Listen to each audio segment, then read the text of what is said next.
Hello students, today we are going to cover one more topic of Unit 4 or Unit 5 of OT job sequencing की एक और हमें topic cover करना है। वैसे ये टॉपिक थोड़ा कम आता है लेकिन फिर भी मैं आप लोगों को आज ही करा देती हूँ। तो ये जो नेक्स्ट टॉपिक है ये कवर करता है अगर आपको दे रखी है 2 जॉब्स एंड M मशीन्स, यानी कि केवल आपकी 2 जॉब हैं जो कंप्लीट करने के लिए हैं और आपको M मशीन पे वो जॉब को कंप्लीट करना है। इस क्वेश्चन इस न्यूमेरिकल में आपको क्या दिया होता है कि जॉब हैं आपकी 2, जैसे जॉब 1 एंड जॉब 2 और मशीन्स दे रखे हैं। फॉर एग्जांपल 4 मशीन है A B C D। अब ये जो जॉब 1 और जॉब 2 हैं ये इन्हीं मशीनों पे आपको काम करना है, ठीक है। अब ये सीक्वेंस आपको दे रखी होगी कि जॉब 1 इन मशीनों पे कौन सी सीक्वेंस में काम कर रही है। फॉर एग्जांपल पहले ए मशीन का यूज कर रही है, फिर बी का, फिर सी का, फिर डी का। लेकिन जब जॉब 1 साथ साथ भी यूज कर सकती हैं और अलग अलग भी यूज कर सकती हैं, तो जॉब 2 के लिए भी हमें कोई सीक्वेंस दे रखी होगी। For example B C D A, तो आपको यहाँ पे और उनकी टाइमिंग आपको गिवन होंगी। जैसे ये जॉब 1 ई मशीन पे 2 आवर्स का टाइम लेती है, बी मशीन पे 3 आवर्स का, ऐसे ही आपको टाइमिंग दे रखे हैं। और आपको इन जॉब को जॉब 1 और जॉब 2 का जो काम है वो इन मशीन्स पे हो रहा है, तो आपको इनका टोटल इलेप्स टाइम निकालना है, यानी कि इन दोनों जॉब को करने में इन मशीनों का यूज करके कितना टाइम लगा, ठीक है। तो हमें ये वाला न्यूमेरिकल इसमें करना है और इसके लिए जो हमें न्यूमेरिकल करना है वो ग्राफिकल मेथड से सॉल्व होता है। इसके लिए हम ग्राफिकल मेथड यूज करते हैं और ग्राफिकल मेथड में जैसे आपको 2 जॉब दे रखी हैं, जॉब 1 और जॉब 2। तो जॉब 1 को हम एक एक्सेस पे ले लेते हैं और दूसरी जॉब को दूसरी एक्सेस पे। फॉर एग्जांपल ये तुम्हारा एक्स और वाई एक्सेस है, तो एक्स एक्सेस रिप्रेजेंट करेगा जॉब 1 को और वाई एक्सेस रिप्रेजेंट करेगा जॉब 2 को, ठीक। और इनके जो टाइमिंग है, प्रोसेसिंग टाइम, इनका यूज करके हम इन ग्राफ को प्लॉट करेंगे और उसके बाद देखेंगे कि इन दोनों जॉब को इन मशीनों का यूज करके काम कंप्लीट करने में कितना टोटल टाइम लगा। तो हम फॉर एग्जांपल एक न्यूमेरिकल ले लेते हैं। तो एक न्यूमेरिकल आप नोट कर लीजिए, ठीक है, और उसको हम ग्राफिकल मेथड से सॉल्व करेंगे। सॉल्व करने का तरीका मैं साथ साथ बता दूंगी और जैसे कि नोट्स में आपको सेंड कर देती हूँ तो नोट्स में आपको सेंड कर दूंगी। तो आप क्वेश्चन देखिए कि आपको क्या क्वेश्चन दे रखा है और आपको क्या निकालना है। तो आपको एक तो जॉब 1 दे रखी होगी और जॉब 2। जॉब 1 पे मशीनों का आपको सीक्वेंस दे रखा है और उनका प्रोसेसिंग टाइम, वो टाइम आपको आवर में गिवन है। इसी तरीके से इसकी सीक्वेंस और इसका प्रोसेसिंग टाइम और ये आपको आवर में गिवन है। तो इसकी सीक्वेंस दे रखी है for example A B C D E। तो यहाँ से आप देख रहे हो कि कितनी आपकी मशीन्स है, 5 मशीन्स है और प्रोसेसिंग टाइम क्या दे रखा है आपको 3 4 2 6 2। यानी कि जॉब 1 पहले ए मशीन पे काम करती है 3 घंटे के लिए, फिर जॉब 1 बी मशीन पे काम करेगी 4 घंटे के लिए। इस तरीके से ये आपको प्रोसेसिंग टाइम दे रखा है। ऐसे ही जॉब 2 का आपको सीक्वेंस दे रखी है B C A D E और इनका प्रोसेसिंग टाइम दे रखा है 5 4 3 2 6। तो ये क्वेश्चन आपको गिवन है और इस क्वेश्चन की हेल्प से आपको निकालना है कि calculate the total elapse time to complete both the jobs, कि हमें टोटल कितना टाइम लगा इन जॉब्स को कंप्लीट करने में इन मशीनों पर। तो आप यहाँ से एक चीज तो ये देख सकते हो कि जब आप स्टार्टिंग से शुरू कर रहे हो कि ए मशीन पे 3 आवर्स का टाइम लगा, बी पे 4 का, सी पे 2 का, तो आप टोटल यहाँ पे अगर इनको ऐड करो तो टोटल टाइम कितना लगेगा। जॉब 1 को 3 4 7 और 2 9 और 6 15 और 2 17 आवर और यहाँ पे देखो 5 और 4 9 और 3 12 2 14 और 6 20, यानी कि टोटल टाइम जॉब 2 को कितना लगा 20 का। तो अब इस न्यूमेरिकल को हमें किसकी हेल्प से सॉल्व करना है, ग्राफिकल मेथड की हेल्प से, और आपको निकालना है टोटल इलेप्स टाइम। तो ये क्वेश्चन आप नोट कर लीजिए क्योंकि इन्हीं प्रोसेसिंग का टाइम यूज करके हमें ग्राफिकल मेथड बनाना है।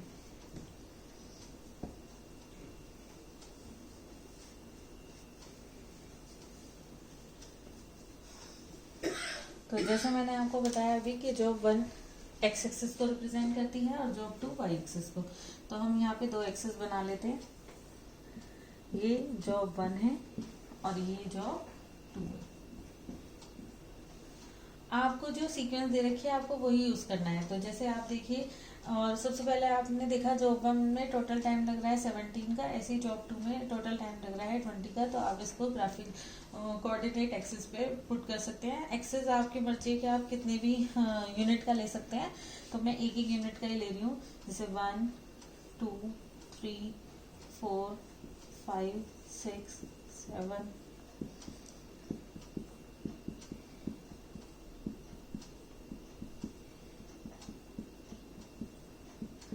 जब आप इसको स्केल से करेंगे तो आपके जो रूलर से आएगा वो ज़्यादा बेटर आएगा। यहाँ पे हम इसको सिर्फ रिप्रेजेंट कर रहे हैं।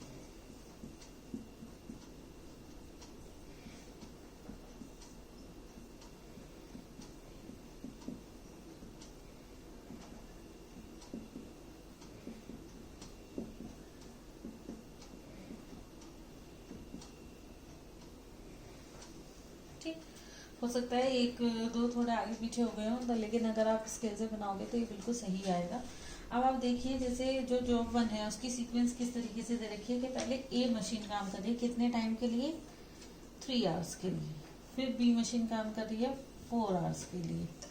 तो हम सिंपली उसको सिर्फ एक्सेस पे रिप्रेजेंट कर रहे हैं अभी जो हमें दे रखा है। हमें इसमें ज़्यादातर वो यूज़ करना है जो गिवन है। और सी मशीन कितने आवर्स का टाइम ले रही है, 2 आवर्स का। डी मशीन 6 आवर्स का और ई मशीन 2 आवर्स का। इसी तरीके से यहाँ पे हम लिख सकते हैं कि 5 आवर्स का पहले बी मशीन ले रही है टाइम, फिर 4 आवर्स का सी मशीन ले रही है, फिर ए मशीन ले रही है आपका 3 आवर्स का, डी मशीन 2 आवर्स का और लास्ट के 6 आवर्स का ई मशीन।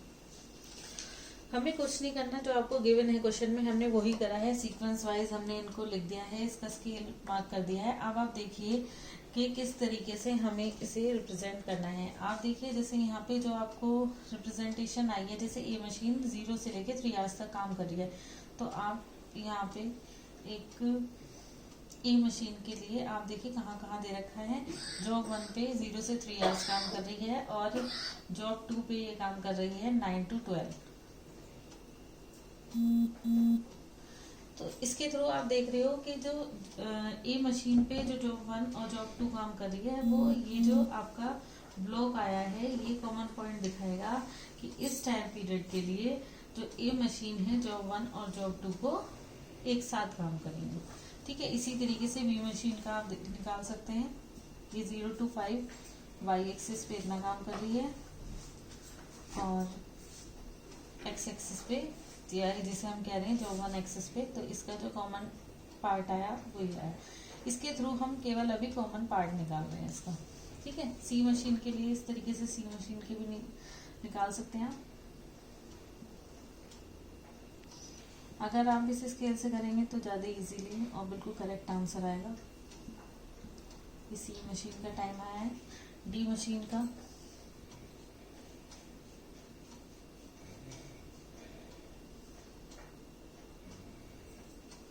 12 से 14।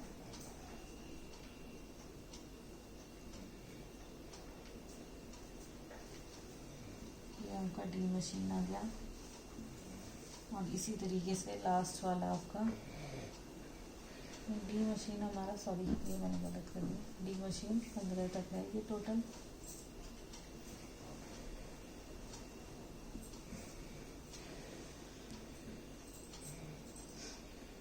डी मशीन का टाइम है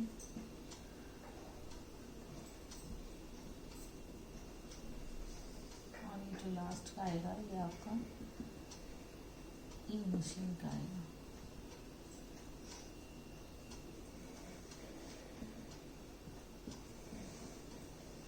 ठीक है, तो इस तरीके से हमने सिर्फ ये करा है कि जो आपको टाइमिंग गिवन है उसकी हेल्प से हमने स्केलिंग कर ली है और स्केलिंग की हेल्प से हमने देख लिया है जो कॉमन पार्ट जोन से आया है वो हमने यहाँ पे प्लॉट कर दिए हैं। तो आपको अब इसके थ्रू आप क्या समझ पा रहे हैं, इसके थ्रू आप ये समझ सकते हैं कि जो जॉब 1 है उसने वो हॉरिजॉन्टली काम स्टार्ट करती है और जॉब 2 वर्टिकली। ठीक है, तो आप अगर इसमें जो नेक्स्ट आपका स्टेप है वो है कि आपको एक लाइन प्लॉट करनी है। लाइन प्लॉट करनी है हॉरिजॉन्टल लाइन से 0 से। फॉर एग्जांपल अगर आपका यहाँ पे कोई ब्लॉक कवर होता तो आपको स्टार्ट हमेशा हॉरिजॉन्टल एक्सिस से ही करना है।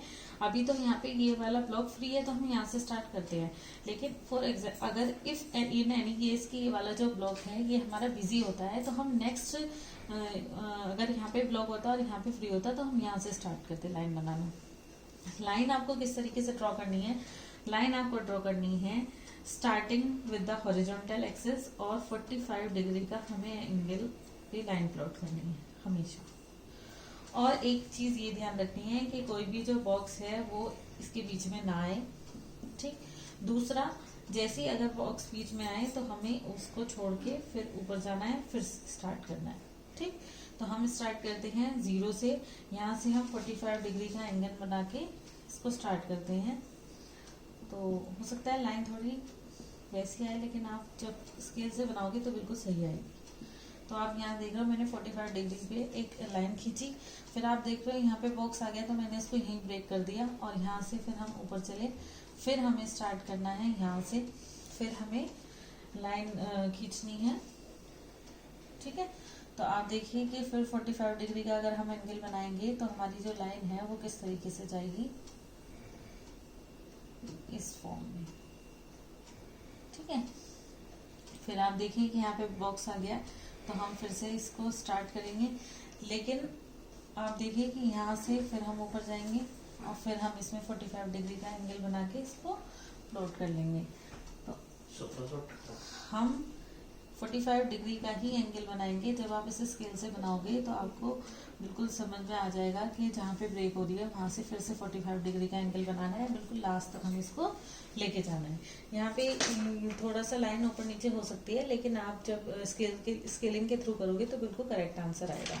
आप इस चीज को ध्यान में रखें, आप सिर्फ ये ध्यान रखिए कि हमें मेन क्या ध्यान रखना है।